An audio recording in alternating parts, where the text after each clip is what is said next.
Hey guys, welcome to day 7 of pre-cal. Today we're going to be reviewing some right triangle trig. We've actually seen this before in geometry, so you might recognize some of what we're going to be talking about today. This does begin a new unit as well, and this will really kick off our beginning to a lot of the trigonometry we're going to be doing this year. All right, so let's go ahead and review some of our trig ratios. So we can relate the angle measures of triangles to their side lengths, and we do so using these trig ratios. So we have sine is opposite, or sine of the angle measure is equal to the opposite side length over the hypotenuse, and you can see that we have labeled those here on the triangle. We get opposite, hypotenuse, adjacent, etc. Based on where our reference angle is. So our reference angle is here in the left-hand corner. So that is why across from that angle, that's the opposite side, right next to the angle. The side length that is touching it is the adjacent side length, and the longest side length of our triangle will always be the hypotenuse. And guys, it is really, really important that we recognize that it has to be a right triangle for us to be able to use these trig ratios. All right, so we have all these different trig ratios: cosine, tangent, cosecant, secant, cotangent. Cosecant, notice that that is just sine flipped around. Secant is cosine flipped around, and cotangent is tangent flipped around. So those are related to one another. A little trick to help us remember these trig ratios, we call it SOHCAHTOA.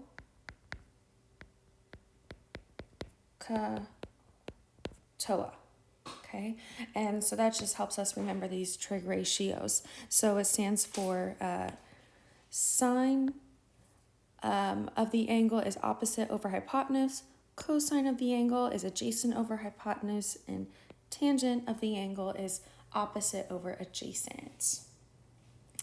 All right, and then the other three trig ratios would just be these flipped around. Okay, so let's do an example. Find the 6 trig ratios of the angle. All right, so this did get a little cut off. That's supposed to be like that. Okay, so let's just start off with, well, first let's label all of our sides. So since our reference angle is down here in the bottom left-hand corner, that means that 6 is the adjacent side, 3 is the opposite side, and then over here is the hypotenuse, just like in our picture above. All right, let's start with sine. So sine of that angle is going to be the opposite side length, which is 3, over the hypotenuse side length, which is 3 root 5. Okay, we do want to simplify these as much as we can. So first off, I see that this 3 in the numerator and in the denominator can be canceled out, since 3 divided by 3 just is 1. So that leaves me with 1 over root 5. And then guys, something that we're going to be doing a lot in this class with the unit circle, which we will talk about, is next time a lot, which... so we're going to talk about the unit circle next block more in depth, but we do need to do something we call rationalizing. So we need to make sure that there are no radicals, meaning the square root symbol, in the denominator. So how do we get rid of a radical in the denominator? Well, what we want to do is, if we want to get rid of a square root symbol, what we can do is multiply it by another square root of 5, but what we do to the denominator, we have to do to the top. And why is that? Well, when we multiply 2 square roots together, we can multiply what's underneath. There's a property that tells us, hey, we see we have 2 square root symbols, so we're multiplying. That means we can combine them under 1 square root symbol.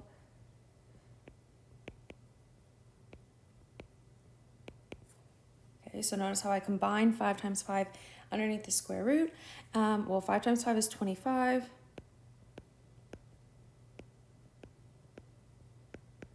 And square root of 25 is 5.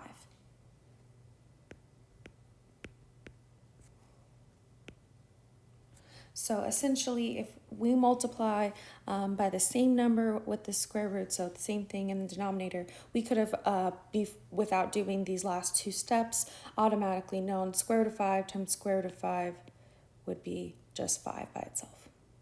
Okay, and notice there's no longer a square root in the denominator. All right, so I'm going to kind of more quickly go over the others. So now we have cosine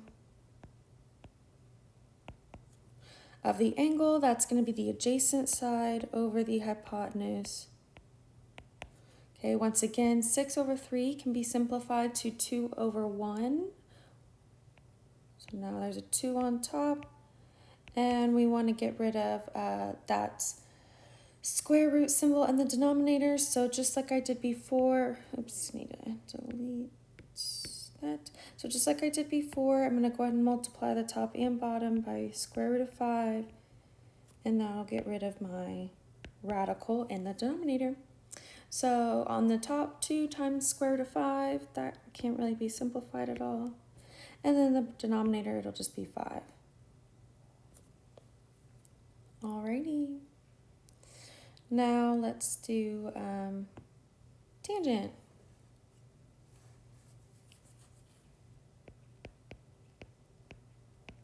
Tangent is opposite over adjacent, so that's going to be 3 over 6. In other words, 1/2. Okay, we do need to do the other ones, so when I go ahead, well, tangent, opposite of tangent is cotangent, so I'm just going to flip around my final answer for tangent to be 2 over 1, which is 2. Now, opposite of cosine is secant. So I'm just going to flip around the secant.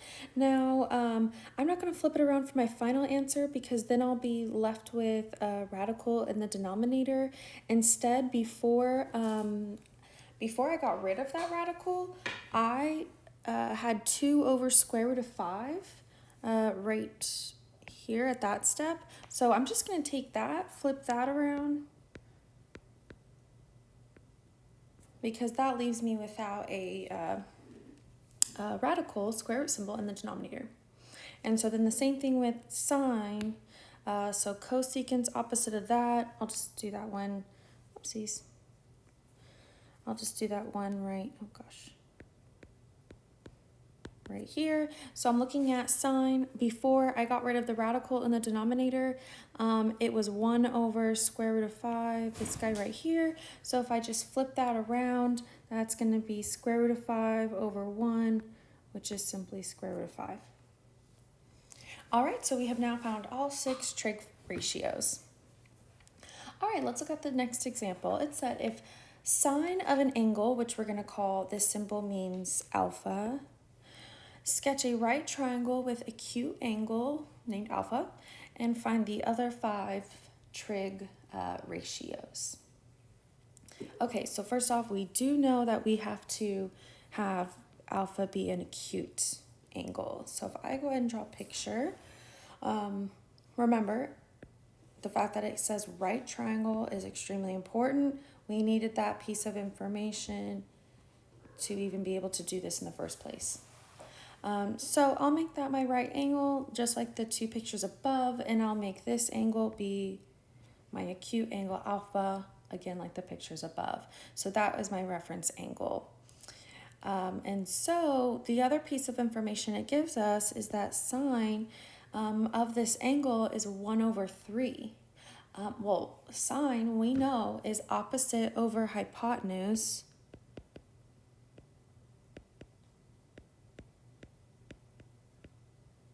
Think of the so and SOHCAHTOA. Okay, so I'm going to label the opposite sides, the opposite side of my angle alpha, that 1, and the hypotenuse, 3. And now I need to find my adjacent side. and in order to find the other 5 trig ratios. Okay, well, first off, how do I find what that side is supposed to be? So you might remember when we were working with these right triangles that we have Pythagorean's theorem. So that will help us find missing sides of a triangle. All right, so that theorem is, going right here, a squared plus b squared equals c squared. Okay, so a and b just stand for 2 sides that I have. I have 1 and 3. So I'm going to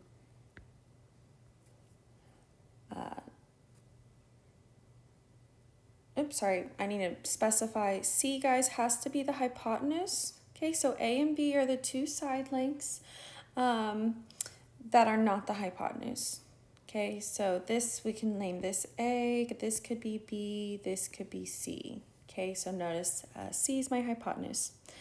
Okay, so if I substitute in the values that I have, I'm going to substitute 1 in for A. I don't know B yet, but I know C. Okay. Well, next step, 1 squared is just 1 plus b squared equals, and then 3 squared is 9. I still need to solve for b, so I'm going to subtract 1 over. So that would leave me with b squared is equal to 9 minus 1 is 8. Take the square root of both sides. And since, guys, we're working with a triangle here, don't worry about when I'm taking the square root of this 8, adding a plus or minus in front. My side length has to be positive if we're talking about a side length. It can't be negative. Okay, so b is square root of 8. We do want to simplify that as much as we can. And so we know that we're trying to think, okay, what is a multiple of, not a multiple, what's a factor of 8 that has a perfect square root? So that would be 4. Okay, so I'm breaking down 8 into 4 times 2. Why did I do that? Well, because there's a property that tells me if I'm multiplying these 2 numbers together, I can, and one has a perfect square root, I can take out that perfect square root in front here. So square root of 4 is 2, so I'm going to take out the 2 in front, and that leaves me still with the square root of 2 in the denominator. Okay, so this missing side length b here is 2 root 2. Now we can officially find all of our other trig ratios. Okay, so we already have sine. That makes it really easy to find cosecant. I'm just going to flip around what it is for sine. So 3 over 1, or in other words, 3. Next we have cosine, alpha, so ka, adjacent over hypotenuse, and the so ka toa, adjacent is 2 root 2 over hypotenuse, which is 3. There's no radical in the denominator, so I'm good to go here. Then I need to find secant, which is opposite of the cosine. So I'm going to flip around my cosine. So now I have 3 over 2 root 2. And again, I need to get rid of that square root 2 in the denominator. How do I do that? Just like last time, multiply by the same exact square root. So on top, that leaves me 3 times root 2. And the denominator, square root of 2 times square root of 2 is just 2. But we still have that 2 hanging out in front. So now we have 2 times 2 in the denominator. And that would be 4. And we can't simplify that 3 over 4, so we're left with this. All right, now let's do tangent, opposite over adjacent. So that would be 1 over 2 root 2 So same thing, I need to get rid of that square root of 2 in the denominator. So in the numerator, 1 times square root of 2 is square root of 2. Don't forget I had to do it on the top because what we do to the bottom, we have to do to the top. Make sure we don't change the value of this fraction, this ratio. And then the denominator, same as before, we're going to end up getting 2 times 2, which is 4. Okay, and then I need to find the last one, cotangent. That is just tangent flipped around. So I'm going to flip it around from the beginning before I got rid of my square root symbol in the denominator. So 1 over 2 root 2, that's what I'm going to use to flip. That'll give me 2 root 2 over 1, or in other words, just 2 root 2. All right, guys. Let's move on to the next example. All right, it says, solve this triangle, find all missing sides and angles. So guys, if you are asked to solve a triangle, exactly what you're doing is finding the missing sides and angles. Okay, so if you see solve the triangle, but you don't see the sentence that follows, find all missing sides and angles, you know that that's what you're supposed to do when it says solve a triangle. Okay. So, first off, we need to go ahead and find, we know we have one angle, we know we have one side, okay? So we are going to actually use the fact that we have the angle inside to find our other missing piece of information. Now this, guys, we do need, technically we won't end up needing graphing calculators all the time to find what an angle measure is at a certain side length. But we haven't done the unit circle yet. So we haven't yet talked about how we can find out what certain trig functions at certain degrees are yet, but we will be able to actually solve for those without having to use a graphing calculator. But for our purposes now, if you have a graphing calculator, I'd pause the video. You can run and grab it, and we're going to need it in just a sec. If you don't have a graphing calculator, again, do not worry too much. We will talk again about how we're going to be able to find, for instance, what sine of 60 degrees or tangent of 60 degrees, etc. would be without a calculator. Okay, now if you have a calculator, make sure you're in degree mode. So you're going to hit the mode button.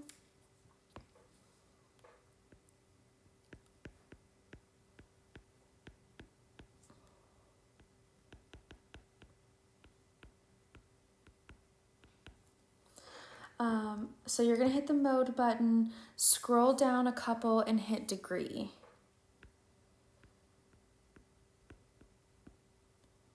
So we need to make sure we're in degrees, not radians. Okay. So it is absolutely essential to do that at this point if we're going to be able to find all of the other side lengths and angles. Okay, so first of all, I'm going to go ahead and write down all the things that we're going to find. We're going to end up finding measure of angle A, measure of angle B, measure of angle C. We actually know measure of angle B, it's 60 degrees. And then we're going to find the side lengths A, B, C. For the side lengths, guys, those are opposite. They're capital letters for the angles. So we see here B is on top, so across from that, this would be side length B.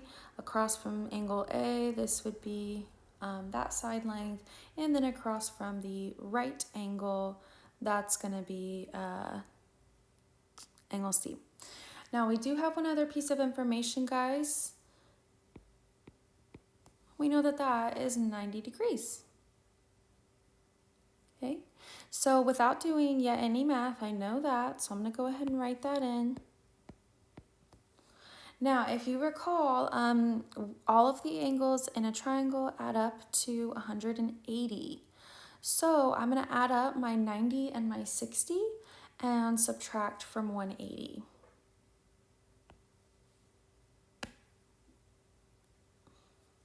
Whoopsies.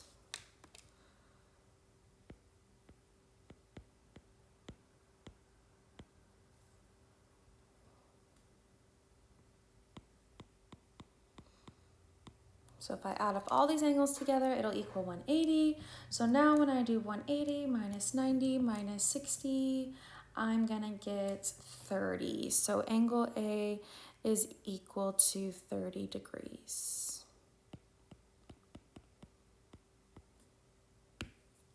All right, I've now found all of my angle degrees measures. Now I need to find the sides, and so really, sorry, one sec, guys. I need to run and grab something real fast.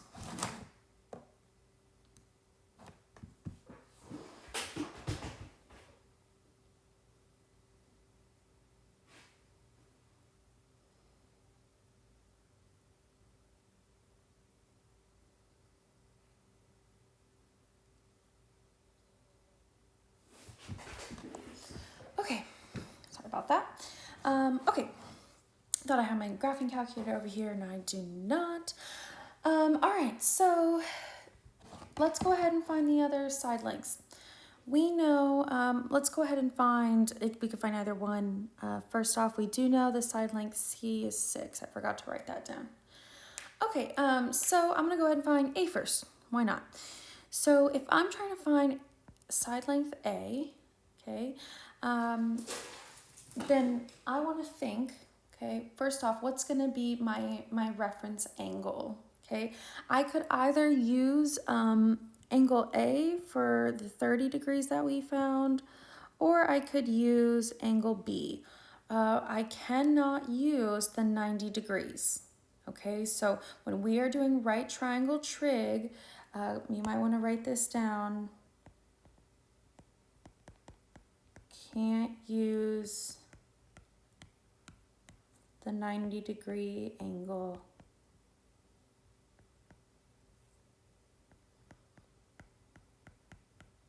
to solve anything else, okay? So it has to be one of the acute angles, okay? So I'm just gonna go ahead and use what we were given with starting out, so the 60 degrees.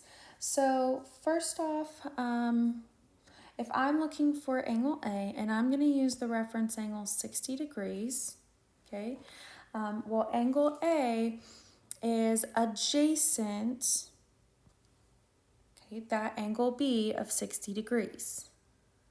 Oops, I think I said angle A. Side length A is adjacent the 60-degree angle.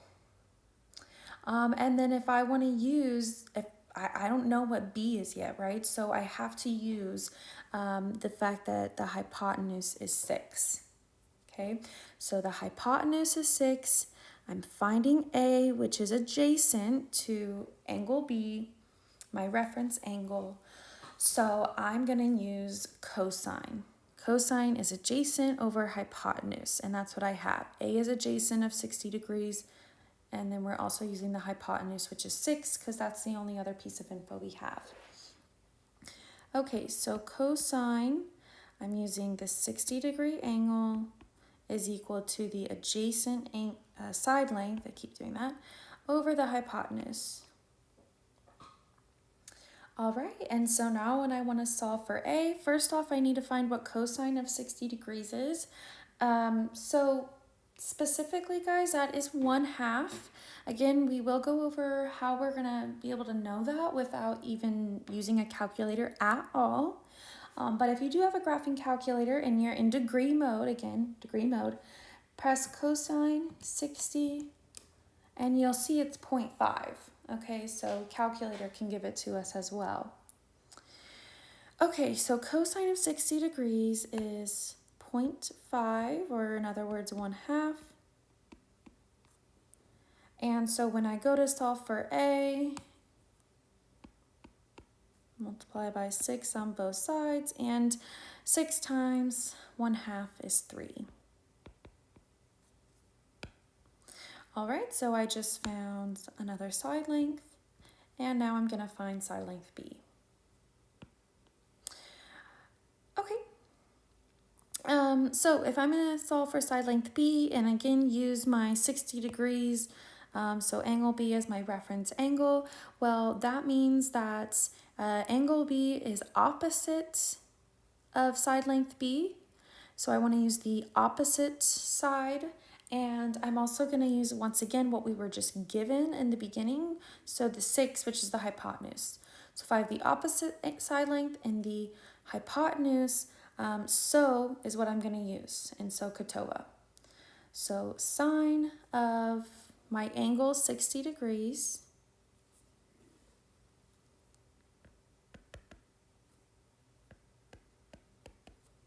is equal to the opposite of that angle B, so which is going to be side length B, over the hypotenuse, which is 6. So just as before, first we're going to find what sine of 60 degrees is, and that is, if we put that in our calculators, about 0.866. And then solve for B, and we get that it's about 5.2.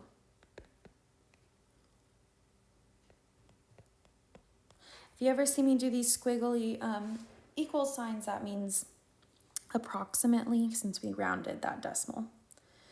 All right, so the last side, 5.2. And we are done. We have all the side lengths and all the angle measures. All right.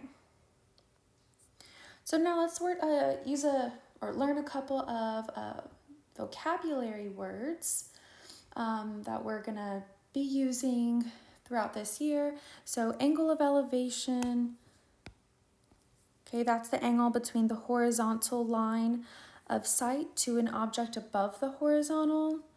And then angle of depression would be an angle between the horizontal line to the line of sight to an object below it.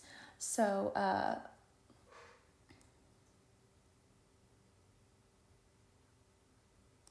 for example, if I were to draw a picture, and let's say for angle of elevation, we have this horizontal line. And if we're looking at an object, so let's say we're a person, maybe we're standing here, and we're looking up at an object, well, the horizontal line from where our eyes are, so if we're looking straight ahead, let's just pretend there's a parallel line to the ground shooting out of our eyes, and that's this horizontal line. And then if we were to look up at something, our eyes would then go up and create this angle of elevation here. And so notice that angle was created by a line going up from the horizontal, whereas angle of depression would be an angle created downward from the horizontal line. Okay, so let's do an example. A large tree casts a shadow that is 200 feet long. Find the height of the tree if the angle of elevation is 20 degrees. So I'm just going to go ahead and draw a picture. Don't judge my picture. Okay, so this is my large tree. Yeah, that's just great. Okay, so there's my large tree. It casts a shadow that is 200 feet long. So if I'm thinking about what a shadow would look like from this tree, okay, this is the shadow and it's 200 feet long. So now we're going to find the height of the tree if the angle of elevation is 20 degrees. So I'm going to use this 200-foot shadow as my horizontal line. And so my angle of elevation, imagine Imagine standing right here and looking up at the tree. Okay, so if I want to find the height of a tree, imagine that we're thinking about where we are at the ground and we're looking up at the tree. Okay, and so that angle of elevation that we just created, notice my pin went up when I created this angle here, is 20 degrees. Okay, and that was given. Okay, so now we want to find height of the tree. So I know I have an angle. I do know, we're just gonna, assume that this angle created right here is 90 degrees. It would be about, right, from the tree to the ground. Tree might not be perfectly standing upright at 90 degrees, but for this example, we will assume it is as such. All right, well, I have an angle. I have the adjacent side to the angle. I know that's 200 feet. Okay, so the adjacent side I have, and I'm looking for this opposite side, so the height. So if I have the adjacent side, I'm looking for the opposite side, that would be TOA. Tangent of the angle is opposite over adjacent.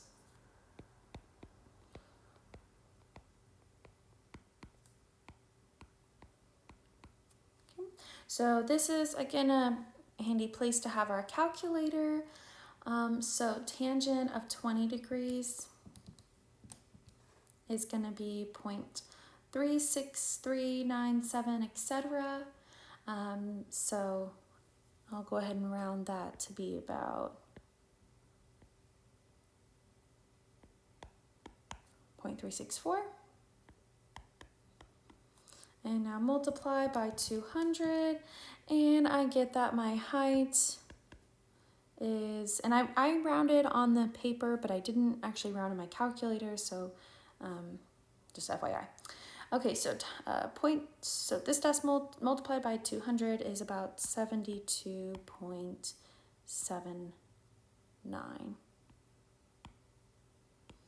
Don't forget your labels. We are talking in feet here. All right, there we go. We just found the height of the tree. All right, let's do another example.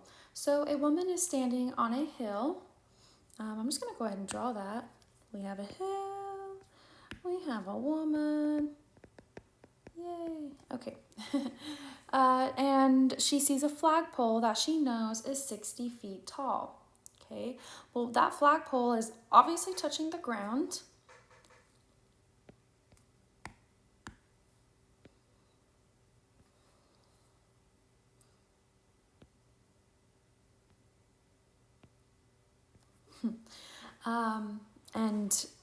And she's looking up at it from this hill, okay? And so she knows that the height of this flagpole, whoops, sorry guys.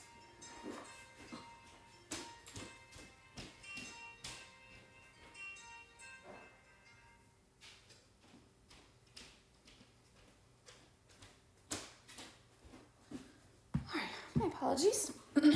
Okay, so we know the height of this flagpole is 60 feet tall.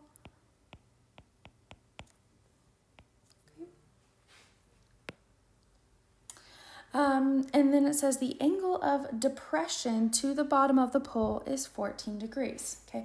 So remember earlier when I was talking about angle of elevation, imagine you're looking straight ahead, and imagine there is a parallel line to the ground shooting out from your eyeballs, okay?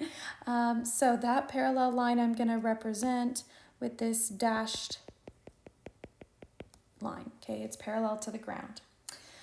So if she's looking up at the top of the flagpole, that is going to be the angle of elevation. And if she's looking down at the bottom of the flagpole, that's going to be the angle of depression. So this angle from the horizontal line looking down at the bottom of the pole is the angle of depression. So we were just told that's 14 degrees. And then it says the angle of elevation to the top of the pole is 18 degrees. So this angle right in here is going to be 18. Okay, so the entire measure of this whole angle is 32. Okay, so what we're going to end up having to do is we want to make sure we're working with a right triangle to even be able to use trig. Well, I have, in a sense, just created two right triangles, creating this line that's parallel to the ground. So I'm going to treat this like two different triangles. Okay, I have my triangle on top, and then I have my triangle on the bottom. Okay. All right, so that means I'm also working, so first off, what am I trying to find? I'm trying to find how far she is from the pole. So I'm trying to find this distance right here from her eyeballs to the pole. That's what I'm aiming to find, okay? All right, so I do need some pieces of information in order to be able to find that distance. I have a couple of side lengths. I don't know what they are yet, but I'll find out. So I have this side length right here. We'll call it height 1. And then I have this side length right here, height 2. I know something about these heights. I know if I add these two heights together, it's going to equal this 60 feet.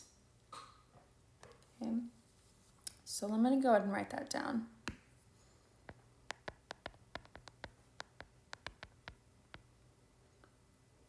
Okay, so I know that much. All right. Now, let me just put together what we know so far in a trig ratio. Okay, so working at the top, off of my top triangle, I have that my reference angle I'm going to use is this 18 degrees. Again, remember, you can't use the 90-degree angle as your reference angle in your trig ratio. Okay, notice I'll never write tan of 90 or cosine of 90 to find a side length, okay? All right, so 18 is my reference angle.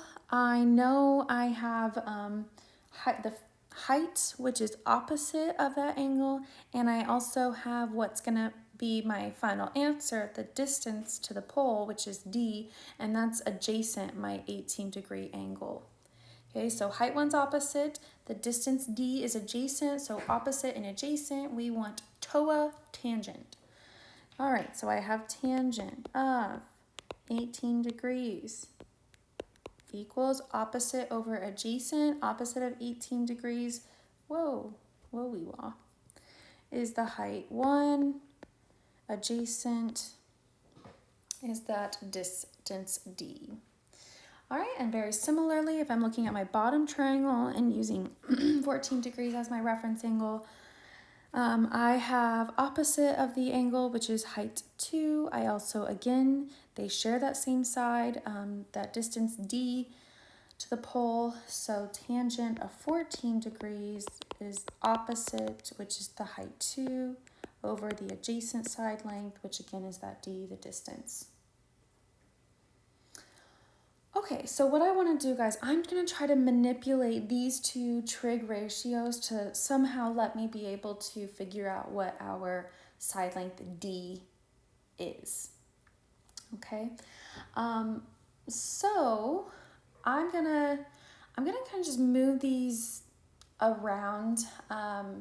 Again, I know what height 1 plus height 2 is. So what if I could get these trig ratios to be equal to height 1 and equal to height 2 on the bottom, and that way I could add the two trig ratios together, and I know that then added together they would equal 60. Okay, so let me show you what I'm talking about here.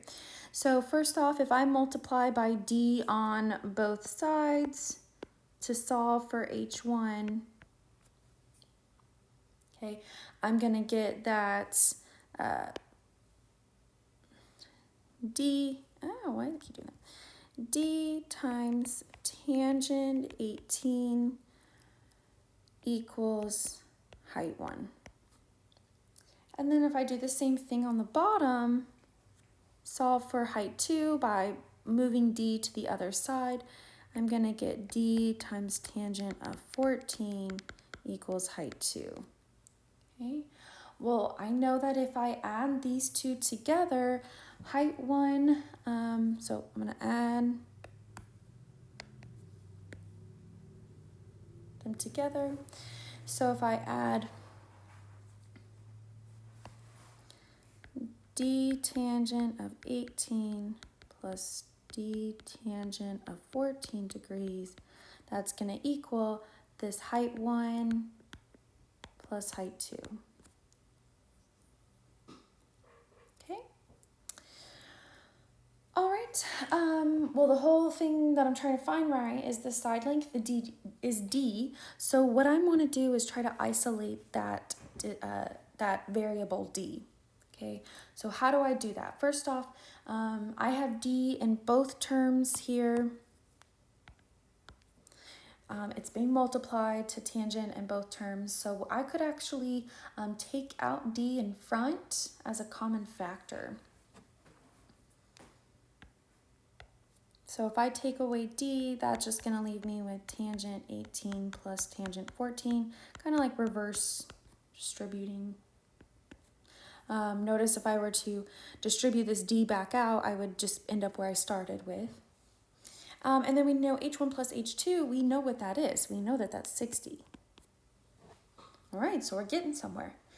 Well, again, I want to isolate D, so I'm going to try to get rid of this tangent of 18 degrees plus tangent of 14 degrees. So it's being multiplied to D, so I'm just going to go ahead and divide. So if I divide by tangent 18 plus tangent 14, that's going to leave me with D is equal to 60 and divided by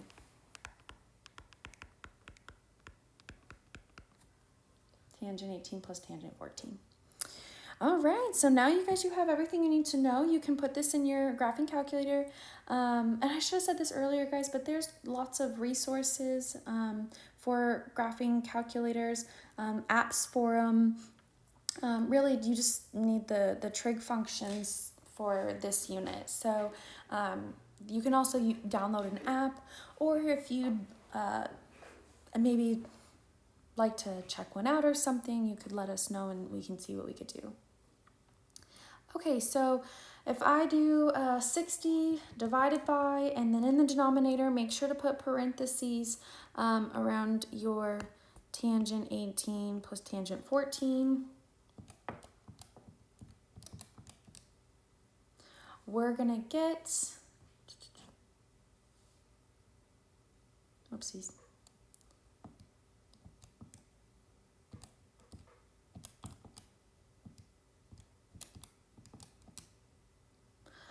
About 104.5. And we are working in feet here. And so we have our final answer. All right, guys. So yes, that was a little bit more of a trickier one. We had to do some maneuvering, in order to get that final answer. So that was definitely a little bit one of the trickier ones that we're gonna work with. All right, these next ones though are pretty straightforward. We're just solving the following triangles. So I'm just gonna do one of these, and I recommend, and then I'll write the answers to the others. And I recommend that you try them on your own. First off, I recommend pausing the video, trying it on your own anyway, but just for time purposes, I know it's kind of a long video, I'm just gonna work out one of these and give you the answers to the other two. And if you're not sure how I got those answers and you can't find them, please see us in tutorials, okay? All right, so I'll actually work out, I'll do C down below since it has the most room. All right, so first off, I'm given 2 side lengths. That's for all of these, given 2 side lengths, and I need to find the third side length as well as all the other angles. Okay, so let's see. Remember when it says solve a triangle, what we're looking for are all of our angle measures and all of our side lengths. I'm gonna go ahead and make sure my triangle is fully labeled. So the side length A is across from angle A. Side length B is across from angle B, which we know is 5. And side length C is across from angle C, which we are given is 10. Okay, if we want to find side length A, we can use our handy dandy Pythagorean theorem. As always, you can use that if you have two side lengths and a right triangle. We need a right triangle to do any of this, and notice we do have that here. All right, so to find side length A, the Pythagorean theorem I'm going to use, well, we're given the hypotenuse, and then our A and our B are these shorter side lengths. So we have A squared plus B squared equals C squared. So A squared, well, that's the side length I'm trying to find. B squared is my shorter side length, so that 5, that does actually happen to be side length B. And C squared in the Pythagorean theorem is always the hypotenuse, and that hypotenuse here is 10. Okay, so if I start solving this, 5 squared is 25, 10 squared is 100. So 10 squared, 100 minus 25 is 75. And then square root of 75 is going to be about 8.66. I'll just round it to 8.7. All right, so I just found my third side length. Okay, now I want to go ahead and find the angles. So we're going to do what we were doing a little bit earlier with the example up above. So first off, we do already have one side or one angle measure. That would be measure of angle C. That's given to us as a right triangle. So we already know that that is 90 degrees. All right, so let's go ahead and find the measure of angle A first. Okay, so guys, I highly recommend that you use information that was already given to you when solving for angle measures. Don't use the 8.7 that we just found to be side length A. That's a rounded answer. Use the exact numbers we're given, 10 and 5. So if I'm using these numbers 10 and 5, well, 10 is the hypotenuse, 5 is adjacent, my angle A that I'm solving for at the moment. So adjacent and hypotenuse, that is going to be cosine. All right, so I have cosine of angle A is equal to adjacent over hypotenuse. So 5 over 10, or in other words, 1/2. Okay. Again, this is actually an angle measure that when we learn the unit circle, we'll actually be able to find out without using a calculator at all. But for our purposes, let's pretend we don't yet know that. And let's pretend we're going to use the calculator for this one, okay? So if we're solving for an angle and we're given the side lengths, we're going to be using inverse trig, okay? And essentially that's because we want to get the angle measure, right? We want to isolate this angle A, but right now we have cosine attached to it. Okay, so we have to get rid of cosine. Well, how do we get rid of cosine? Well, think about just, little side example down here. If we have, let's say 1/2, equals blah, blah, blah, 1/2 x or something. And we're trying to, let's say 4, I'm just making this up. Let's say, right, we have something like this and we want to solve for x. Well, how do we get rid of this 1/2 in front of x? Well, we multiply 1/2 by kind of like what we can think it's opposite, right? It's reciprocal. So we would multiply by 2. right? Because we know that 2 is the inverse of 1/2, and they cancel out, and that's how we're left with just x, right? So trig functions have the same thing, right? We have inverses that help us to get rid of them, be able to kind of cancel them out, as we say, like I just did. So inverse trig, if you have a calculator and you're looking at it, notice right above the sine, cosine, and tangent, you see sine with a little it looks like to the -1, but really it means inverse. And they have the same thing above cosine and tangent. So those are what we use to get rid of the trig functions so we can solve for the angle. Okay, so I have here cosine of A equals 1/2.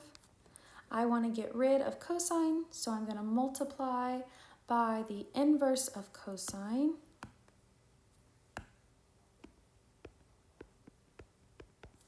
Notice I'm using this little symbol. It looks like to the -1. And what I do to one side, I have to do to the other. So I'm also going to multiply by the inverse of cosine on the right-hand side. All right, well, on the left-hand side, cosine times the inverse of cosine, those cancel each other out. Okay, they are opposites of one another. All right, so then we're just left with A on the left-hand side.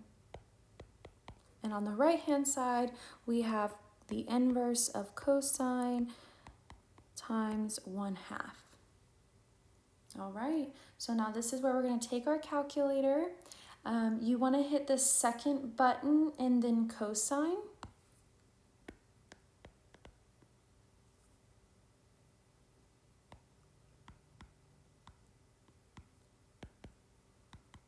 In your calculator. Okay, so when you do that, notice it pops up cosine with like the little -1, which it doesn't, what appears to be an exponent, that's what I'm trying to say, to the -1. So you should see that on your screen, and then type in 1/2 or 0.5, and when you hit enter, you should get 60. And so that would mean here that angle A is equal to 60 degrees. Okay, so I just added that in our info. Okay, now let's go ahead and do angle B.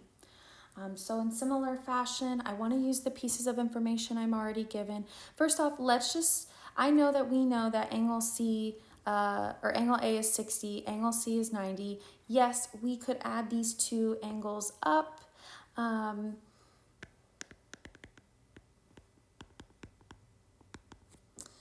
And then subtract them from 180, and that would give us angle B. And so angle B we do already know from what we have found thus far to now be 30 degrees. Okay, so that is absolutely how I'd recommend doing that on a test. But just for a little bit more practice with this inverse trig, let's go ahead and just solve it like we did for angle A. Okay, so again, we have angle B. If we're looking at what the information already given, the 10 and the 5, 10 is the hypotenuse. This side length 5 is opposite of angle B, so we're going to use sine, opposite and hypotenuse. All right, so sine of angle B is equal to opposite of angle B, which is that side length 5, over the hypotenuse, which is 10. So again, we have 1/2. All right, so sine B is equal to 1/2. Okay, same thing. I want to get B by itself, so how do I get rid of sine? I multiply by the inverse of sine on both sides. So that will cancel out. My sine's on the left-hand side, and I'm just left with angle B equals inverse of sine times 1/2. All right, so in our calculator, if we hit second sine, you should see this notation pop up. Okay. and that inverse sine of 1/2 leaves us with 30. So angle B is equal to 30 degrees, as we just found when we subtracted from 180. All right, so now we have found all of our info that we need. Okay guys, so just a little recap. If you are solving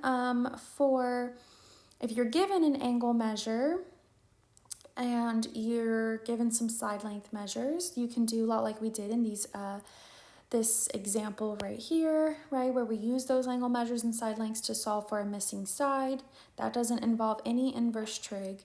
But if you are given side lengths and we don't know the angles, right, we knew 90 degrees, but again, we cannot use 90 degrees in our trig. So if you're given side lengths and you're solving for the angle, then that's a really good indication, hey, I know I need some inverse trig. Okay, so the answers I told you I would write down up here for these A and B.